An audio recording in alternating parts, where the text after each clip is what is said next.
here. We are live streaming on Facebook. We are here with Marc and Julie from RVLove. They're one of our amazing affiliates. We're so excited to have them back. We're going to chat about all things RVing. Excuse me. And we're going to talk a little bit about extended warranties. We're also going to talk about some do it at home, do it yourself repairs, how to keep your RV in perfect condition. And talk a little bit more about their website, which they have obviously an amazing website.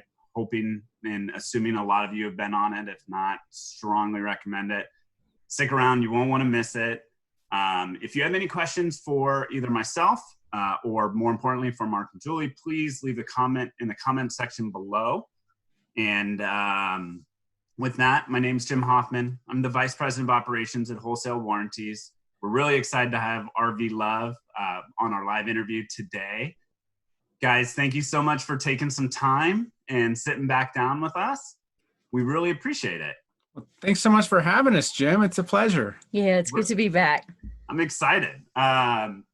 So we're obviously in some interesting times. How are you guys? How are things going in your world? How are you guys holding up? We're doing okay. You know, I was telling someone recently that it was this pandemic thing and it's been really interesting for us because when it first came out and when we were actually boondocking in the desert, and had we not been watching the news, we wouldn't even have known anything was going on because we were just out isolated in the desert and we work from home, work from inside the RV so much that we're just we were already pretty isolated where we were. But of course, you know, you can't avoid we don't watch news that much because it's mostly always bad. So, but even social media, you couldn't have missed the news. No, you couldn't have missed it. We knew things were bubbling, you know, like everyone in the months leading up. But I think it just hit us also by surprise when it actually happened so fast in March. But initially, you know, we're different from a lot of folks in that they commute to and from work and where we're almost always just in our RV. In our RV bubble. So where you guys were boondocking when you heard? We were in Quartzsite, Arizona. Yeah. Okay. Yeah. We had just got in there about a week before. And we only planned on staying in Quartzsite for about a week. We had plans to go to Palm Springs and meet up with friends. And as the days got closer and closer, we started getting more nervous. We all just canceled and said, let's just stay put. We can't be any more self-isolated than where we are here now in the middle of nowhere. So let's just stay here, keep everyone else safe, keep us safe, and keep those campsites open for other RVs that might be looking for somewhere to hunker down. But I tell you though, when things started looking like they were going to last a long time, we knew we weren't going to stay there for a really long time. It's 100 degrees there this week. Which isn't great for RVing, especially boondocking RVing. So we moved to Colorado, about 1,000 miles when we drove over here, and we're staying at a campground called Garden of the Gods RV Resort in Colorado Springs for a couple months now. Yeah. Oh, wonderful. Okay. We didn't know how long this was going to go on, so we just wanted to take as much control as we could in a situation we have no control over. Right, and depending on the media outlet, it could be 2 days, it could be 2 years. I mean, and who knows? Wise to get out. I know recently, now you were in Quartzsite, but you mentioned Palm Springs, and I think it was either 108 or 118 yesterday. Ooh. So it's getting a little warmer, and hopefully you're a little bit more comfortable there in Colorado Springs and definitely in the desert. You know, obviously there's, whether you're an RV or not, but specifically for RVs in that lifestyle, there's so many different adjustments and so much information out there. And you guys have been doing a tremendous job. We appreciate obviously going to your website, your YouTube videos. Can you share some of the tips that maybe have been successful for you guys in the essence where, you know, there's so much information out there, but you guys are kind of on the front lines, and you guys are you have done a tremendous job sharing some of that information on your website. And I just wanted to get a few of your tips for our live viewers. Yeah, like specifically for dealing with the pandemic, you mean, unless for traveling now, because it has changed things for all of us. I mean, we've been living this footloose, fancy-free traveling life for almost 6 years, and we RVers don't like being restricted. Right. We don't like that we can't go where we want to go when we want to go. And so I think, you know, it's definitely been more challenging for those RVers who were displaced from their campgrounds you know, whether they were closed by, you know, the state or the county, or the campground just made their own decision to close for whatever reasons. A lot of people were displaced from national parks and state parks and government owned facilities, Corps of Engineers parks. So, you know, that was difficult. So I think, you know, one of the things we always do, Jim, in all of our content, I mean, we're planners. We like to be thorough. We like to do our homework. We like to dot the I's, cross the T's, because we don't like hidden nasty surprises. And in anything in RV life, because that's just a stressor that we don't, life can be stressful enough. We try to reduce and minimize stress as much as possible. And of course, it's not always impossible to always avoid stress, but the more you can reduce some things that are preventable, that's of high value for us. And so things like, you know, having a budget for a campground stay. You know, most of us tend to stay shorter when we travel. People will stay a few days or a week or a couple of weeks in a campground. Some RVers will spend a month or a season, but that tends to be less common for the traveling RVers. Right. And I think what this pandemic has done, and I think what we need to be prepared for in the future, is that it could come back again. I think they're already talking about that, and we need to plan for the worst case scenario. And that's what we did by coming here to Colorado Springs for 2 months. We thought, well, we'd rather plan for the worst case scenario. We feel more confident it'll be lifted by June, than we didn't want to just keep having the you know, the date getting pushed out and feeling, I guess, having less control over that. But I think another point we like to make is having a backup plan, and Mhm. also doing your research on where you might want to stay. Yeah. I think are going to be really important factors going forward. But we'd like to have backup plans in mind, even Mhm. historically, but especially now. And when we look into calling campgrounds or places to stay, we Mhm. want to look at their refund policies Mhm. now, and we want to also Cancellations. look at their policies around safety as well. Right. You know, because when we were calling around, we saw a wide range of policies. You know, one was, you know, owned by someone who used to work in a hazmat facility, and they had really strict guidelines at their campground. And then some others were like, oh, it's business Camping as as usual. usual. Yeah, everyone's staying And we were fine. like, "Ooh, All I don't our know if we want to amenities- go there." Yeah, all the amenities open and everything. I'm like, yeah, no, I don't So think so. I think asking, you know, what are their check-in policies? What is their cancellation policy? You know, do they accept monthly stays? And maybe this is I think we're all being forced to slow down, maybe for a reason, and it's not Oh, and always. those are some, I mean, that's amazing feedback, because I think the amount that you have to research now may not be, it just has a different criteria, right? You're talking about the refund policy, which is massive. And Mark, to your point, it's like, where's my comfort zone? You know, you might be, Yeah. might be the old hazmat guy running the shop that way, or you might just have no restriction. And somewhere in the middle, most likely, is where a lot of us are. So finding out that environment is key. And I think what we found, we were in the desert for 5 weeks, and we're very fortunate with a very off-grid capable rig with, you know, solar panels and lithium batteries and really big holding tanks for fresh water and for wastewater. And so we were comfortable out there, and we were really grateful when we every day just going, we're so grateful for this off-grid capability. And I suspect there might be some more people looking into that as an option. So you can last longer without being plugged into a campground, even if it's for a few days or a week or whatever, to get you through. But you know, I think definitely having a backup plan, very important. And to your point, being prepared, being ready for, you know, Yeah. days out with batteries, Yeah. water. How, As an RVer, you have to be flexible. You have to, because nothing ever goes exactly according to plan. You know, we left the Florida Keys one year, and in a January on our way to a campground, and we got a call from the campground saying, "Don't come. We had a tornado. We've flooded. We can't offer you a site." So here we are in peak January in Florida, and of course we're not the only ones affected by this. There would have been thousands of RVs all scrambling looking for a site. It's so hard in Florida, but we found one. But it takes persistence and patience, and but that's it's what being an RV is about, being resourceful. living that lifestyle, right? Yeah. With all the interactions that you guys have with your followers and people that go to your website, how do you see the RVer traveling in the future? How do you see that? What do you see that looking like? I think in the short term, people have cabin fever. We want to get out and move and travel, but I think people will be staying closer to home. I think maybe wanting to be closer to family or in a more familiar environment, that if this returns or if there's some more restrictions put in place.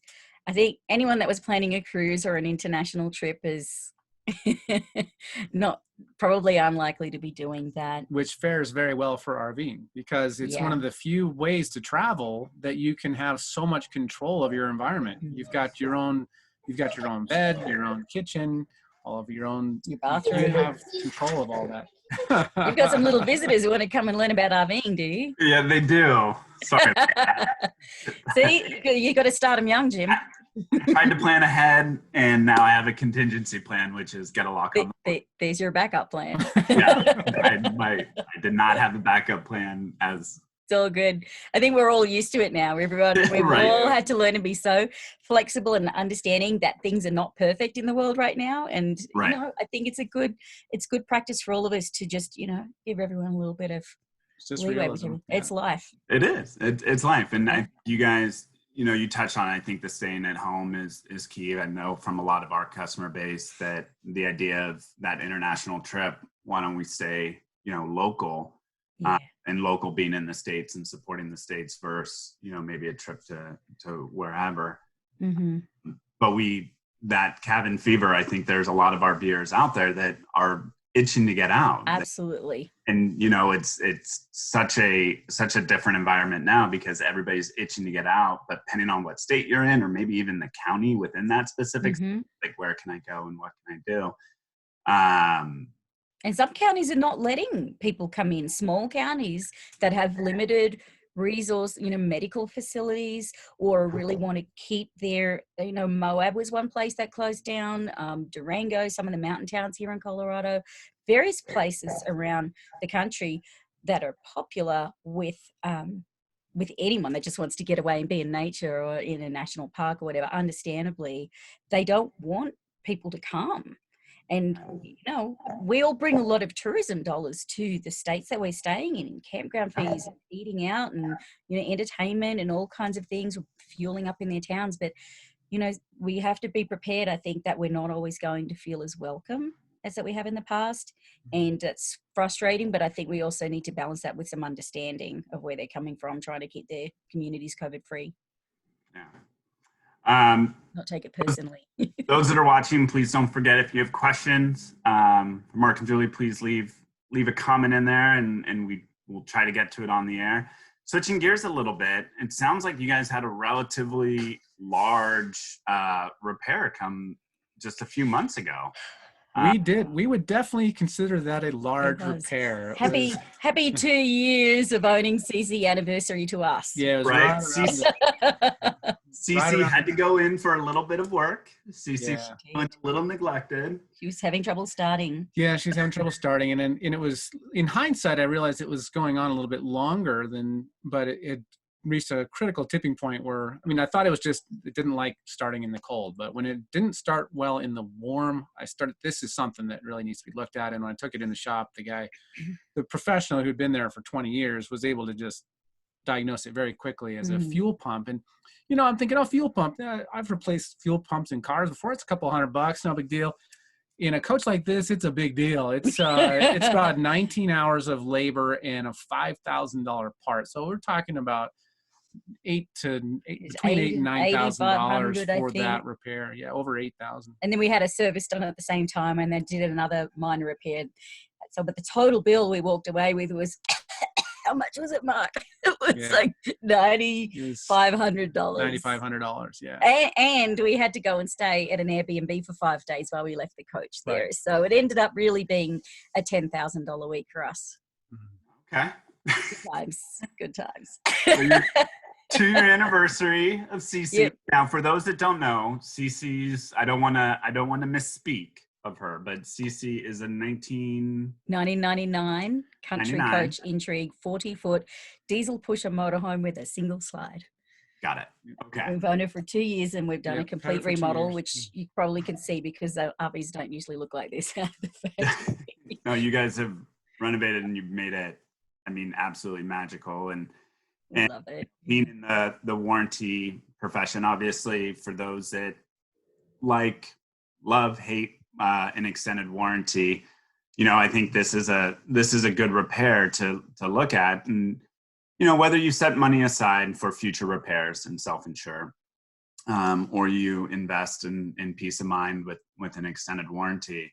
I think listening to this kind of experience is kind of good to say, these are the situations that we try to help alleviate, or not only on the financial impact, but also try to make it as convenient and or less stressful for the RV owner.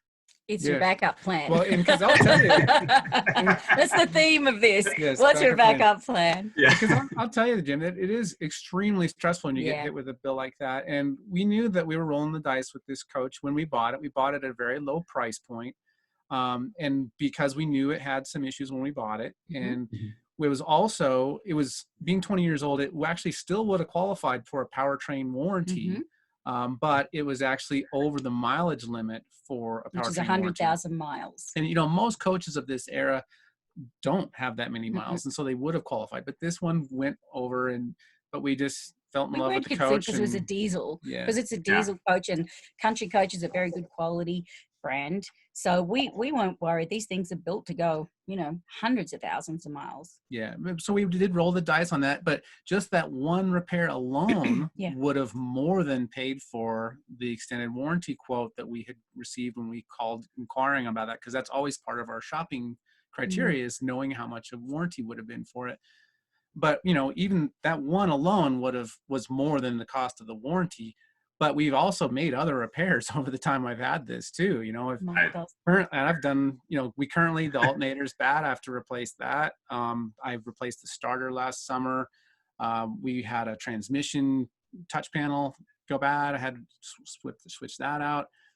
We have an issue with our fan clutch, and most of these things would have been covered by a warranty as well. And so those things really added up. But I think one of the best things about a warranty for us is peace of mind. We had one on our first coach, and it was just so nice that when something failed, we knew, okay, well, worst case, it's got my deductible, it's going into the shop, but I didn't have to worry and, sweat over what the quote might be. And I sure didn't expect a $10,000 bill on it. Right. One of the risks with that, when you don't have a warranty, is it's tempting, like health insurance, like you put off the repair. Because it's going to cost me too much. I don't want to know. I don't want to do it. And you just keep putting it off. And we probably put off our fuel pump replacement a little too long for that reason, in honesty. But when we had the extended warranty on our first coach, our gas motorhome, if it wasn't anything really critical, because we had a $500 deductible on that one. I know you can get much lower deductibles now, like 1 in 200, which I think are a great idea. But that was a higher deductible. And so we waited until we had enough things to take it in and get a few things fixed at once, because to fix a $60 window switch wasn't worth going in and spending the money in that warranty. It wasn't critical, but but if you could roll that in underneath getting all your springs for your leveling jacks, which is what we did, then it's worth it. We'd take it in for a bigger repair and get the little things done as well. And what was so nice about that, because anytime you have a breakdown or a repair, it's always stressful, right?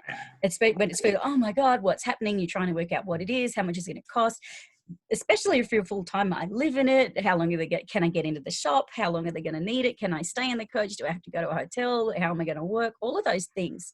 But what we would find is whenever something happened is very quickly we were able to say, well, we know it's going to be covered by our extended service warranty. And so at least we don't have to stress as much. We know that our repair is going to be capped pretty much around the 500 deductibles, sometimes a little more with, taxes, freight, whatever, but that's pretty much, it's not going to be financially devastating. And I think for a lot of people, a $10,000 repair like we just had would be financially devastating. It was definitely painful for us.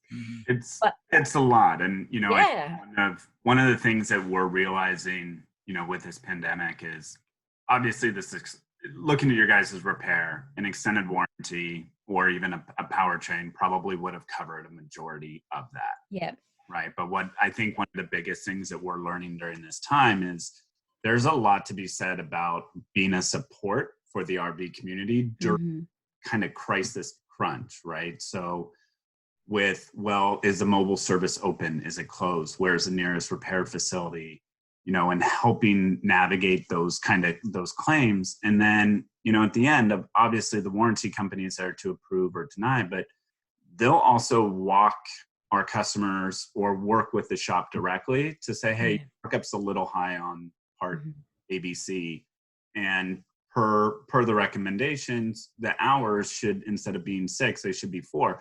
But this isn't the warranty company paying, this is the customer paying. And so there's these added benefits where, yes, a success story of that $10,000 repair, yeah, chances are high, a high majority of that would have been taken care of. But so all the small success stories that I think really trying to be a partner with the RV community and saying, we're here to help in those stressful times and to give you that kind of peace of mind. And Jim, I think, oh, I'm sorry. No, go ahead. I think that's really important because a lot of RV owners, you know, and first-time RV owners and newbie RVers, you don't know what to expect. Right. And when you're traveling, you're in unfamiliar environments, and that increases your stress as well. And how do you know where there's a local repair facility, and then can you get in, and are they good, and can you trust them? Because we've had a repair on our previous coach a few years ago. We had a mobile tech come out, and it's lucky I was paying close attention to what he was doing, because he was definitely padding his hours, and I had to call him out on it. And you know, that's, I think maybe people may not pay attention to that, or it's an awkward, uncomfortable conversation to have. But I did. I'm like, hey, you said you worked this hours, but you didn't get here till this time, and then you went off for 2 hours and had your lunch, and you didn't do all of those hours. And he was trying it on. But I think when you're a newbie RVer, it's hard to know what's reasonable, what's not. I mean, all of us, like we've never had a fuel pump repair before, but fortunately we were at a shop that we trusted and we felt right. It's a really good shop. It was a Cummins shop. Yeah. But you know, also to my point too, is that even if you are handy and you are used to doing repairs on a regular automobile, then you don't think about what the expenses are these big coaches or big RVs, because you know, I joke around at campgrounds or sometimes, it was like 14 RV bucks. Well, RV bucks are $100 bills, not $1 bills, right? So people joke around that these are so much more expensive. You know, and a radiator might be $8,000, or you know, some of these things are because they're not produced in high volume and they're not as rare, or they're made out of expensive materials, and so it's just something to keep in mind, that repairs on these are not like repairs on cars. Or the getting to the part, the way it's installed can be very difficult to get to. Like it was 19 hours of labor to be able to access that. Right. So while Mark's been able to do a lot of the repairs himself, the one that's coming up with the alternator, he doesn't have the tools for it. And, you know, you probably could do it yourself, but then it's that stress thing. So, you know what, we're going to take that one to a shop. But you'll fix the level. Yeah, it's easy to access. So I know there's not a lot of hours if you have the right tools. So those are the ones you're good to take to a mechanic. They don't need a lot of time. They just need the tool, and they have the tool. Yeah, or even the shop to be able to get access underneath it, because you can't get underneath it. Yeah. I mean, and to one of the great things that you guys have, and I'll speak selfishly, I'm not very handy. Automotive, RV, boat, if it has a combustible engine, I'm better to stay away. Right. So sure. As a Mark on site. Now, kids bike. Oh yeah, I'm golden. But not everybody has a Mark to be able to do a lot of this do-it-yourself stuff and feel comfortable with it and secure with it. And so, you know, I think that's a great point, Mark, as a new RVer, you know, some of the stuff that you might be used to on an automotive, you know, that's one thing, but an RV is a completely different entity. And you know, Julie, to your point, the 16 hours of labor to get this thing off, to move this thing, just to get to that, you know, $12 part that's hidden somewhere in, that's a very expensive, that can be a very expensive repair. And having the place to do it too, Jim, because a lot of campgrounds won't allow repairs to be done on site. Yeah. Right. So even if you are a skilled backyard mechanic, you don't necessarily have the place to do it. Unless you have your own backyard. Unless you have a big backyard or a big shop. Yeah. But I think the other thing too is most people, and when we hit the road in our RV back in 2014, we bought a 2-year-old coach. So it was used, but it was still newish. So it had some of the bugs worked out. We had the extended warranty, and we just wanted to travel. You know, we didn't want to be learning how to fix RVs. We didn't want to rent RVs. We didn't know enough. We didn't have the confidence, didn't have the time. Mark had a full-time job. We wanted to go and travel and explore and have fun and leave all of that to someone else. But, you know, after a few years, when we had a lot more experience, a lot more confidence and comfort when we bought this coach. We're glad this wasn't our first coach because the learning curve would have been very steep and stressful, you know, like with a repair like we just had. It can break you. Like break your spirit. It could break your bank account too. But you know, if you, we know of people that have bought coaches, and the one I think of didn't get an inspection. We got an inspection on ours. Through one of your companies, actually, Premier RV Inspections. But so we knew what we were getting into. I mean, you never fully know what the history is on any RV, but we know somebody that bought an older coach and didn't get an inspection, has had a lot of issues, and has pretty much given up the ghost. And it's kind of really spoilt the lifestyle for him. So you've got to weigh up what's important to you, what do you want. Yeah. A balanced approach. And I always think, and I was having this conversation earlier, a third party opinion or resource, you know, you brought up RV inspections, or, you know, a mobile mechanic to come out and verify some of the repairs that are being done. I think at any time, a third party recommendation or opinion is never a bad thing. And I also think weighing your options and a contingency plan is also incredibly important, especially in today's environment, more so now, I think, than ever. And no offense to Cece by far, but recently, was there an idea of downsizing? Is that something that is on the table? Well, we're, you know, Julie and I like to use the term, we're RV curious. You know, we love to have different RV experiences. You know, we like to have, we had a gas Class A, we've had this diesel Class A, we've rented Class Bs and Class C. So we've had experiences in those. We haven't owned or driven a Super C, but we're definitely open to different styles of travel because it's fun and it's a good way to share it with our audience, you know, in a blog post or in a YouTube and or other forms of future content. But so we definitely are open to having other experiences, and it's fun when we have rented those smaller RVs. It's a very different type of travel. It's very nimble and very fun, adventurous travel because you can take it with you almost everywhere. You take it to the grocery store if you want. And so it's, we didn't have a vehicle with us, just we went everywhere in the RV. Yeah. And so I think we would definitely be open to considering some other options. You know, we do like our coach. The livability of this coach is amazing. And as far as we work so much, and trying to have a coach that was really small would be challenging if we were still working as many hours as we do.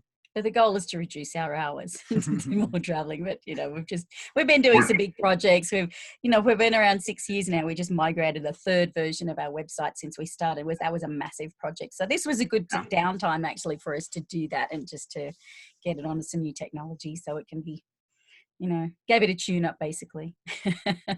No, it's a good point. I mean, the smaller ones, while nimble and kind of nice to get around, you do miss a lot of the luxuries on the larger ones. So it's well, especially with what's been going on, sheltering in place. There were a lot of times we're in the desert because we do absolutely love the home part of CC. But when you have the expensive mechanical repair bills, as soon as you start going, oh God, is that the end of it for quite a while? But I think a big point of that is, you know, we're full timers, and I think the vast majority of RVers are part-time RVers, and they have a home base, and so the smaller one can be more beneficial because if you get in a situation where you have to shelter in place, you can go to your other option. Whereas for us, it is our only option. And so, well, besides renting. We could have rented an Airbnb or something. We could do that. And that might be the case. If we had switched to full-time in a smaller rig, that might have been something that was on our table. Again, talking about backup plans and contingency, that's the way our brains think. We like having a backup plan. We like having that comfort of having that in the back. And we like a variety of travel experiences. And this 40-foot coach is fantastic, you know, big highway driving. She drives great, super comfortable, we're really off-grid capable. And so many times in the desert, we're like, we are so grateful for this coach. And I would say to Mark, he's really, it took him a while to recover from that bill. Not be like always looking on the bright side. And we, you know, we wince at the bill, but we don't whine about the bill. And there's a big difference there. We could go and cry, oh, poor me, I had a big expensive repair bill. RVs cost money, and if we bought a newer one, we would have been losing it in depreciation. We bought it at the bottom of the depreciation curve. We bought it really cheap, knowing that we had the potential to spend money on repairs. That's just the way RV life goes. And I just think when you're prepared for that, then, you know, you pay for it one way or another. And we're still very happy with the choice that we made. But so many times in the desert, we're like, oh, we're so happy we have this coach, and I know it just cost us $10,000, but you know, we're out here in the desert, we're able to go for walks, we're not around people, we've got beautiful views, we're comfortable, we have everything runs. We were just really grateful for that. So we weren't complaining, but yeah, we're open to. I don't. I have a feeling that maybe within the next year there could be a change, but I have no idea exactly what that looks like yet. It's just I'm trying to read Mark's facial cues on that one. It's a little I'll be subtle. curious. Little subtle. Maybe in the next year we might change some things up. I was focused right in on that. Well, I think we really do like to have different RVing experiences for ourselves, but also for our audience. And we don't do it just because that's what other people want. It has to be comfortable for us. This is our home. This is where we work. But we have had CC for 2 years. We had our first coach for 3.5 years. We're not in a hurry to make a change. But, it's not for everyone to buy a 20-year-old RV and do a makeover like we did. We inspired a lot of people. I got a Facebook message this morning from someone who's been sending me photos of their remodel, said, you inspired us and look what we've done. It was beautiful what they've done with their RV. So it means a lot that it's inspired a lot of people to remodel the RV they already had, or encourage them to have the courage to go and do what we've done. But, there might also be an opportunity to show a different kind of experience to our audience as well, and lean into that. So I don't know. We're RV curious. No. We're non-committal, aren't we? We're very non-committal. I'll use that again. RV curious. You can use it. No, I think you guys have done such a tremendous job with your viewers and the people that follow you, and whether it's inspiring people to even just to get out on the road. I think there's going to be a lot. Selfishly, and from what we've been seeing on our end, there seems to be an increased interest in the space. A lot of people are, well, if I have to shelter at home, I could also shelter at home on the road with 4 wheels, and it's just and that's just my safety area. Well, there's a lot of other benefits to that too. Like Julia, I think, was about to say, is that if you had an RV and you were part-time and you have to work from home, you might be able to use that RV as your as your office at home, and so that it's more separated from your home environment. Or if someone got sick, you could have it as a quarantine still on property. But I think we've actually met a number of people who are currently out of work, not able to work right now, and they had an RV, and so this is an opportunity for them to have a little bit different experience. They're traveling a little bit, or they moved and they're staying in a campground for a month away from their regular home just to have a different experience. And so it does give them additional flexibility. But we're seeing that too, Jim. For the first month we weren't sure, because the economic impact of what's happened is so vast, and I don't think any of us really realize how that's going to play out in the end either. It's not good right now, but we are seeing a lot of interest in RVing. I mean, the traffic to our website hasn't slowed. There's a lot of interest. I think a lot of people that have been on the fence and thinking about RVing and now really saying, what are we waiting for? Let's do this. And we've been cooped up. If we could have, even if we drove from home, if we have a little van or a Class C in our driveway, even if we drive it down to the local restaurant and get takeout and sit in the parking lot and have a meal, we were seeing people doing that. And it was just nice to get out of the house and have a change of scenery, having a takeout meal in a parking lot of a restaurant. But those little things that we have taken for granted in the past, we're really appreciating now. And I think that a lot of people that had never thought about RVing are now. And I don't know if you saw, there was an article in the New York Times last weekend about RVers sheltering in place, and really ton of people come to the website after seeing that. And I think it's just opened up minds for people that had maybe never thought about it before, and put it to the forefront, because health is now the number one concern, and it's a way to stay healthy mentally and physically. It is. I mean, there's, as society gets bigger and your homes become spread out, whether, if you're fortunate enough to live in a home by yourself with your family, that's amazing. But there's so many right now that are, whether it's an apartment or a townhouse or a condo, and there's a lot of common areas there. And so I think the idea of RVing, and just whether it's for a short-term travel or full-time, but the idea of being in a bubble that's just yours and yourself absolutely there.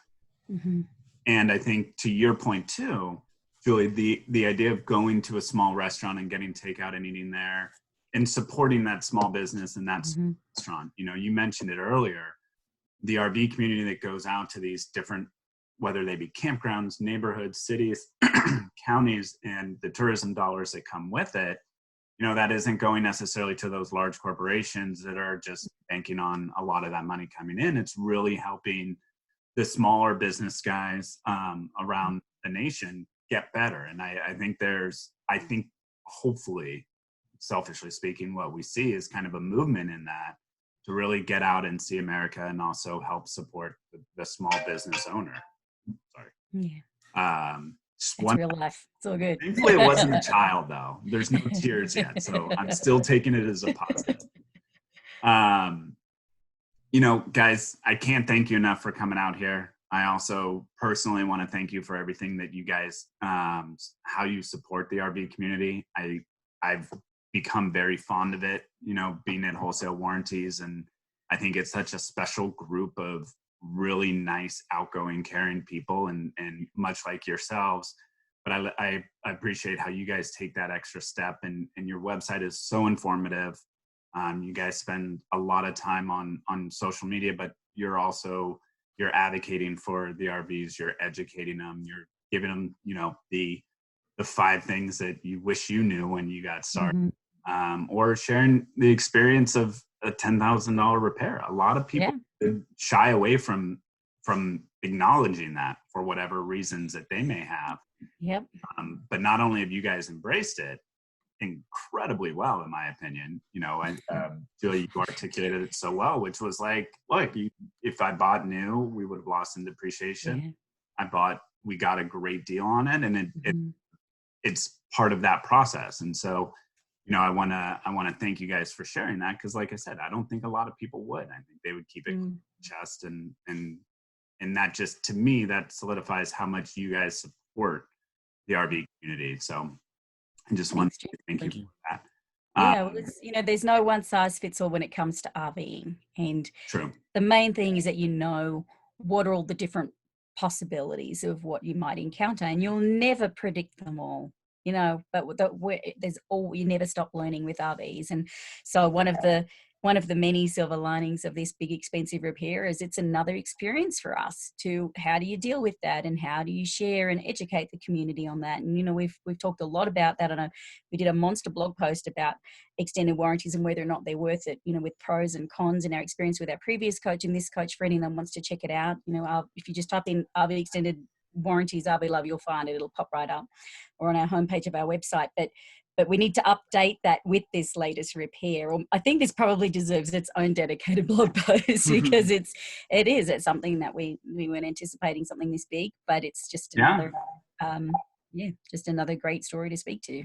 It's a great story, and it's a great example. And we, out of anybody, I think we understand extended warranties aren't for everybody, right? It's kind of a love-hate relationship. I often refer to some sports teams. You either are open with them, or you just don't like them, and that's fine. And we're here to support you if you're interested in knowing more about them. And if you make the decision that they're right for you, that's great.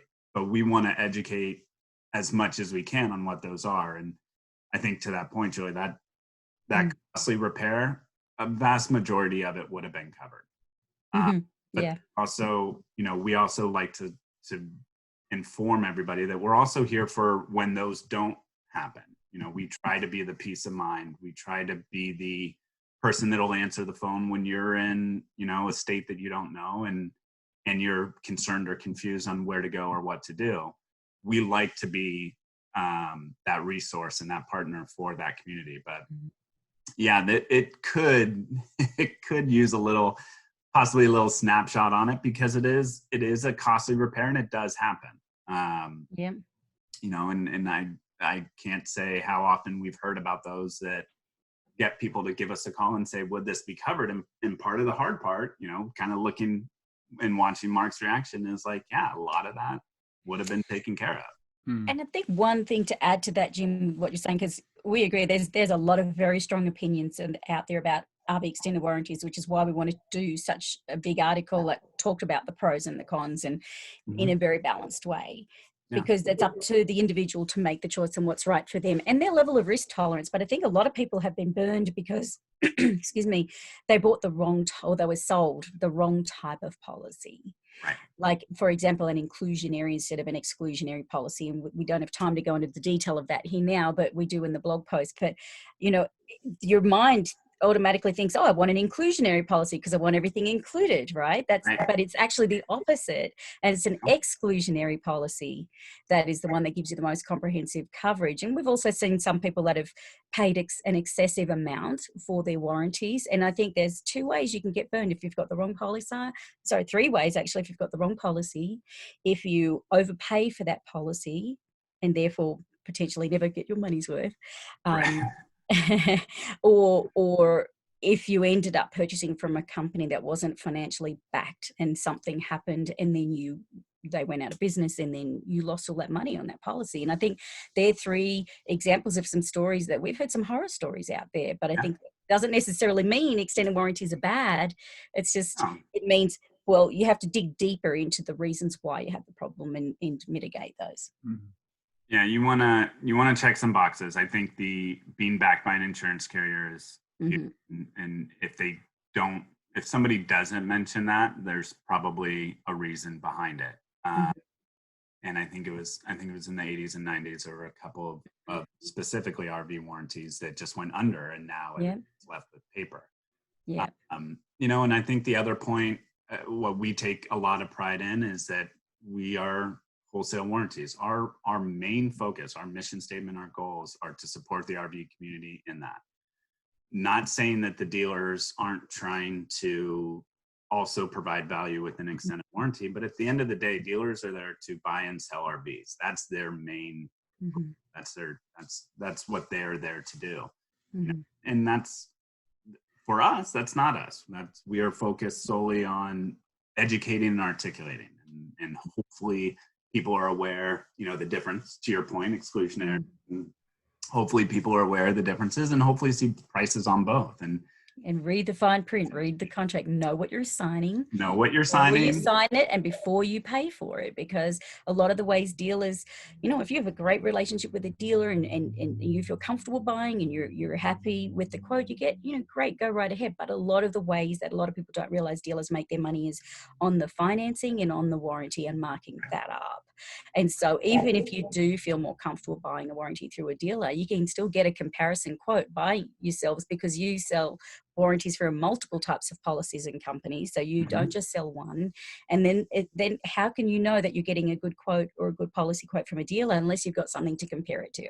So that's all we was just say. Whether they end up buying from you or not, it's you need to get the right policy that's right for you, but at least you have a benchmark to check it against. Yeah, and it's like a badge of honor for us when, we'll get a call saying, yeah, we're going to go pick up our rig and the dealer's offered this, what should we do, or what questions should we ask them? At no point have they had interest in looking at us as an option, but it still comes with a sense of pride that we can educate them prior to signing anything with a dealer.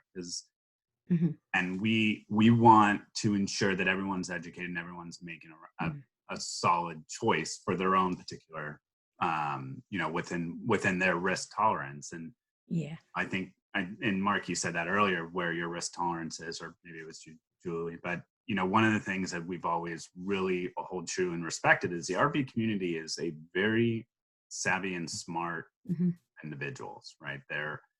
Whether they've decided to go full-time and live that way, that takes a lot of work prior to get to that point in your life to be able to do that.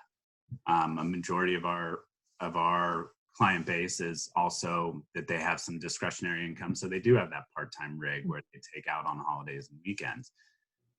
Typically, that demographic is very business smart and very aware of where and what they're looking for.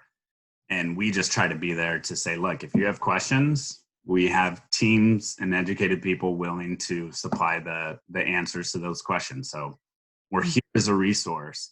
Just because you reach out doesn't mean that we're going to try to force something or anything along those, we wouldn't be around if that was the case. So we've always appreciated that about you. When we've been doing our rig shopping, we always would call and get, want to give Stephen a shout out, who's awesome. He's been very patient with the number of quotes he's given us over the years. Anytime we got we shopped before we bought CC about a year. Like we looked at hundreds of rigs. Yeah. And so that's why when we found her, it just it just felt right. We didn't get quotes on hundreds. But we got rigs, we didn't get quote. We didn't put him through that on the short list. When we were serious, there might have been a handful over that time we were serious about.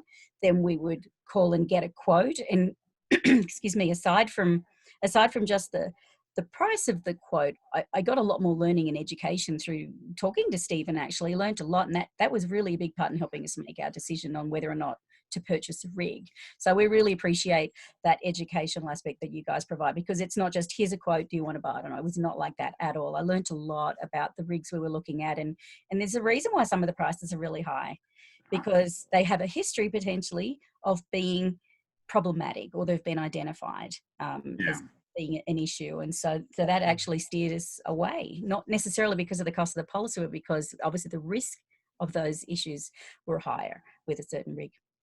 Yeah, and we take honor in the fact that we may steer you away from a policy. We'd almost rather do that than put you in a policy that you don't want, need, or understand. And yeah, there's certain vehicles that over time, some people have said, "Ooh, maybe we won't do with that purchase once, you know, a warranty on average is, let's say, a couple grand, but this one's 3 or 4 or 5 times that." Well, that particular manufacturer in that era, that model year, may have come with some issues. And exactly. we've seen people switch to say, well, maybe that's not the rig for us now. That was our experience. Exactly. That was exactly our experience. We were very close to another rig, and we're just like, no, I'm not going to do it. So yeah. Well, we appreciate you and all of you do. So thank you all so much, and thank you for. Yeah. Well, and thank you guys. And for those that are watching, if you haven't been to their website, I really hope you have, but get on there. There's a lot of great content on there, and there's some really good stories on there. There's a fun new quiz. You can find out what your RV personality is, your RV travel personality. I saw that. Yeah. I saw that. What was yours? Oh, don't tell us. It's a secret. That'll be on the next one. Fun. Yeah. If you have questions for RVLove, please put them in the comment section below. We'll do our best to get them answered as quick as we can. It was our pleasure having you guys on today. We really appreciate you guys taking time out of your day. I'm really looking forward to the next one. I'm trying to remember. So my takeaways are your RV curious. Yeah. And RV dollars. Is that? RV dollars, yes. Yeah. Oh yeah, the RV dollars is like 100. I'm going to take those 2 things away, and I'm going to probably incorporate them into the Wholesale warranty vernacular. I will give credit. I'll do like a little. Sure. Because it was really only 95 RV dollars that last repair. Yeah, it was only 95. It's fine. But you guys stay safe out there. You too. Thanks, Jim. Be good, and hope to talk to you soon. All right. Always a pleasure. Thank you. Right. Bye. Take care, guys. Bye.